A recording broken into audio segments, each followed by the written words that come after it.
forums that was commenting that if you're on a big motorcycle and you can't keep up with a scooter in the mountains, then you'd have to be a complete retard. Because it's impossible for he pretty much said it's impossible for a scooter to be faster than a motorcycle. I'd like him to tell that to these guys. Especially on the mountain roads where they're twisty as hell.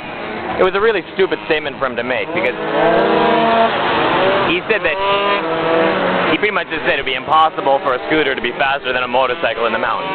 But there's a lot of frickin' mountains in the world, and there's a lot of different roads in the world, and some are twistier than others.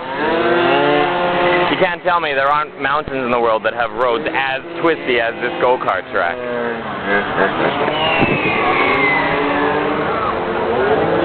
I don't know what happened there, but he doesn't look happy. I think his bike just stalled. You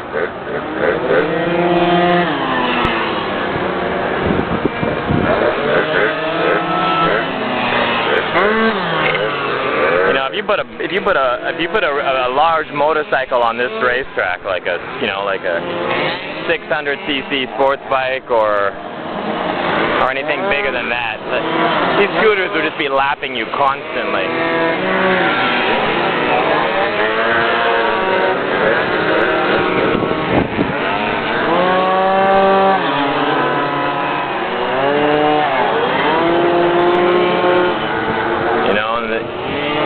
Scooters are probably the quickest thing on this track, and then a 150cc like NSR 2-stroke would be the quickest thing on a bigger track, and then you'd have like 600cc sports bikes, or more like the Suzuki SV or the Ninja 650R, twin-cylinder, torquey, mid-sized bikes that would be the fastest thing on a larger size track. And then as the tracks go up, the quickest bike, so you know, the fastest bike possible isn't going to be the fastest bike on every track.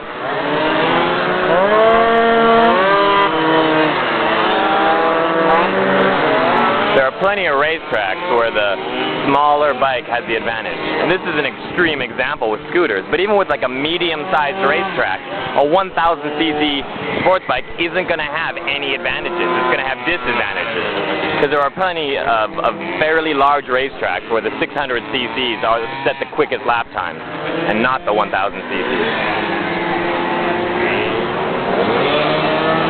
Well, anyways, that's my point. My point is that biggest isn't the best, and the most horsepower does not mean the quickest.